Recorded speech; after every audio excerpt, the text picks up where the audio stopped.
Let's make some Halloween or autumn pumpkins.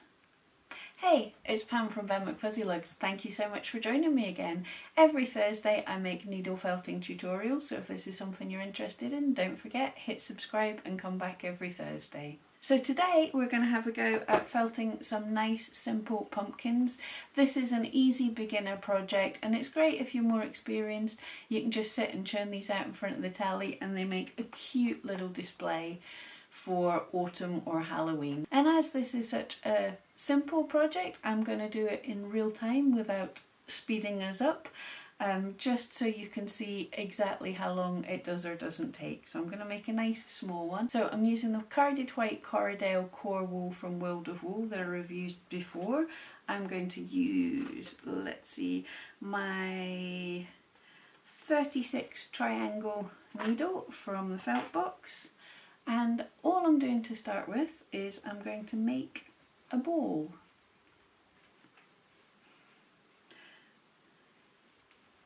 Let's make it a little bit bigger so you guys can see, but obviously the more fleece you add, the bigger ball you have. And if you haven't already checked out my tutorial on making a ball, I would totally recommend you head over there first of all. But it's really simple. As I say in all my videos, you're just thinking of keeping the object you're felting moving so that you're always felting in a perpendicular direction to where you want the final surface to be. So if we're in a ball shape, I'm making sure that my needle is always going down in an arc shape, keeping that surface. And as you keep going, you'll feel if areas need a bit more felting or a bit less felting. We're just wanting to get a relatively smooth ball shape. And actually, I'm finding this 36 triangle needle quite grippy. It's good to start, but I'm going to have to change up. As standard, I tend to use a 38 twist needle, but I just thought I'd try these a little bit more as I purchased them. But I'm finding this just a little bit too hard to use, so we're going to shift on to, let's do a 38 star. That should hopefully be, I'm just trying to find the right balance between getting as much felting done for each stab without it being too hard on my hands and also deforming the shape far too much. You want it to be felting, but you don't want every punch to be like basically giving a divot into it. So this feels much better. As I said, this is the 38 star. You can probably hear that. You can hear the crunch of the felting, and that just tells you at this stage that it's gripping a fair bit of fibres.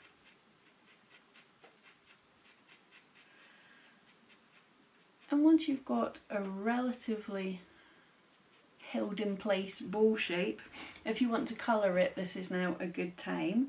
Now if you haven't already checked out yesterday's video, you'll see how I made this lovely orange, slightly blended bat, and I'm just going to cover the ball. Now in the lines of colour, if we're doing more almost stripiness, depending on how blended you've made your colour, but you want to think of having the lines going up and down over the pumpkin. So at this point I'm going to think of where a top is, and this is going to be my top, this is going to be my bottom. I'll just tack it down, and so that the lines of the fibre are all going in this direction.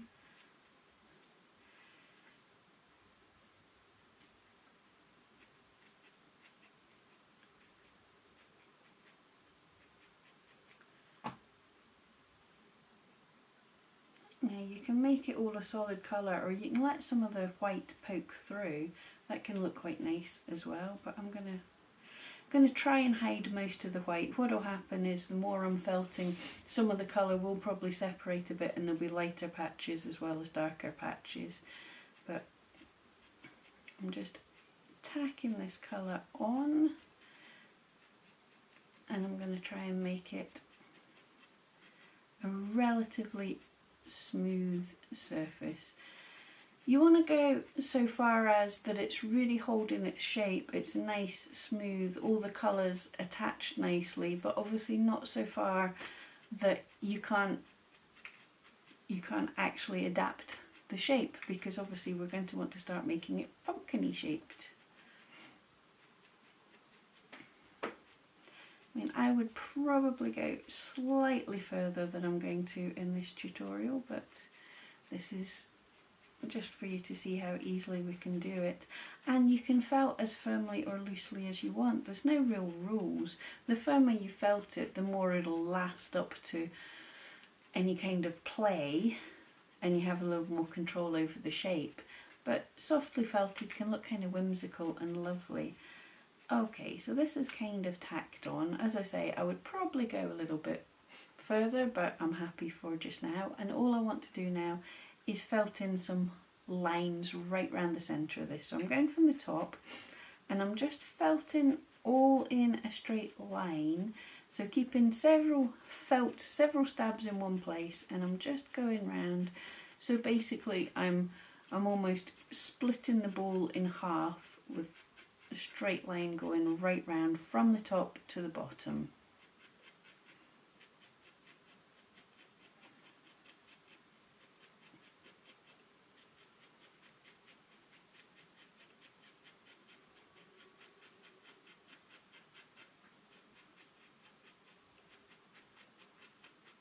If you can see that, it now has bum cheeks. And then I'm going to do the same thing but at 45 degrees. So from the top I'm going to go around this way.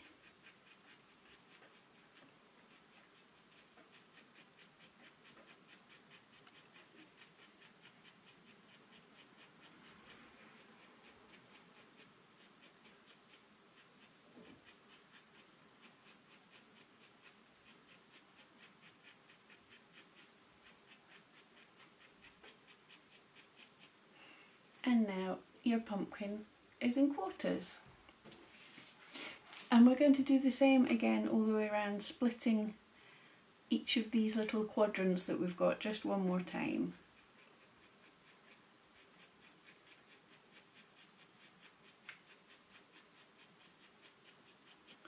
And just felting all in one place in this line pulls down the area of fibres and lets the bits that you've not felted, they poof up a little bit, and this gives us the shape of the pumpkin.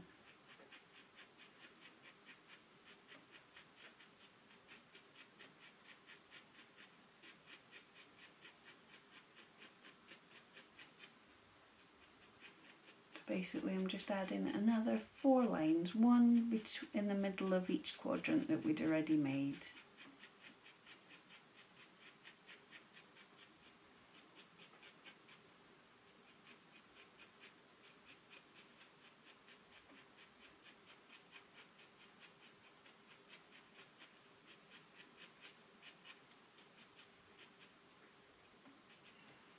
And you have a pumpkin. You can pretty much leave it here if you want. If it's just going to be scattered in a small item on display with a lot of other things and this isn't really your featured piece, you could just stop here, or you can go over him until he's quite a bit firmer.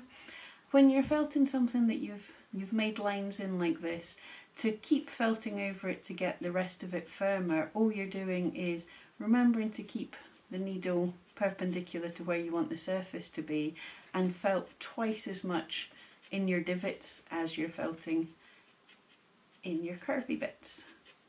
But yeah, I'm pretty happy with him so far. So I don't have a proper green for his stalk kicking about, but this is ever such a magical cute green. It has flecks of different colours in it, so I'm just going to take off a bit, and I want the top of the stalk to be a little flat as if it's just been cut off. So I'm holding it between my fingers and just going to felt down into what's going to be the very top, and just felting backwards and forwards in a flat line. So this is going to start to mesh together the fibres into a tube shape below this, and also kind of give a flat top. You have to spend a bit of time to get this really nice. And what I'm wanting to do is to leave some fibres wispy and then leave and make a firmer stroke at the top. So I'm now just pinching it between my fingers and rotating, so I'm felting kind of a skinny tube. This is a bit fiddly if you're not used to felting in the air, and I know I make some people cringe with my felting in the air, but with practice you don't stab yourself that much, and I find it so much quicker and easier to manipulate the pieces. But if you're new or a little bit nervous, or you just don't like felting in the air, feel free to do this on a stabbing surface of some kind. You can either use specialist needle felting foams, or you can make your own felting surfaces, or I believe like bags filled with rice work. You get felting brushes, there's all sorts of things, but I've never felt the need really. So the sparkly fibres are not quite so easy to felt in, so I might trim them down later if needed, but I have got a sort of tufty flat topped shape. It's kind of quite cute, and I'm just going to separate out some little legs of this, of the free edges. I'm going to pop him onto the centre top of my pumpkin and just let some of these free edges come down into some of the divots, not every single one, but just let them spill down a little bit. And this is going to secure the top onto the pumpkin, but it's also going to make it look a little more like it's actually grown. So you choose how many bits you want snaking down the side of your pumpkin.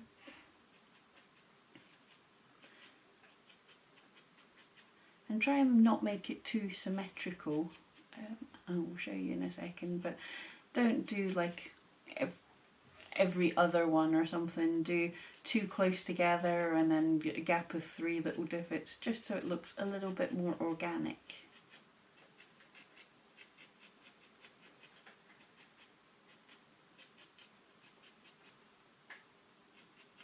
As you can see, I've put them randomly.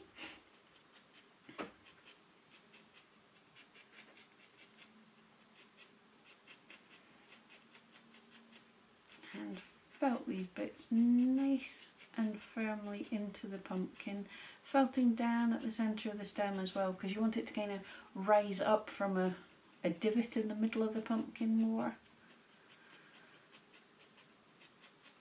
And you can study pictures of pumpkins, go and buy one in the supermarket just to see what they really look like, but I'm just going for the cartoon one that's in my head.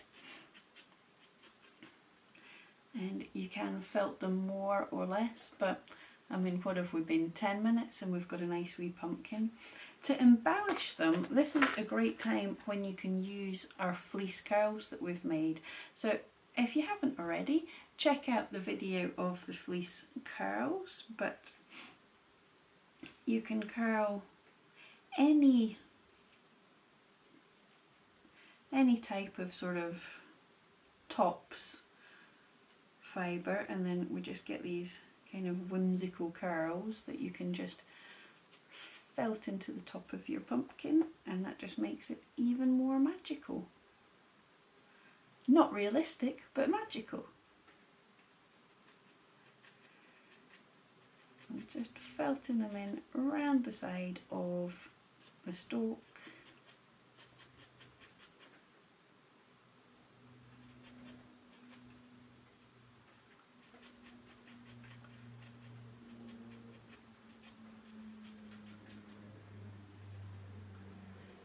And there we have a cute little pumpkin.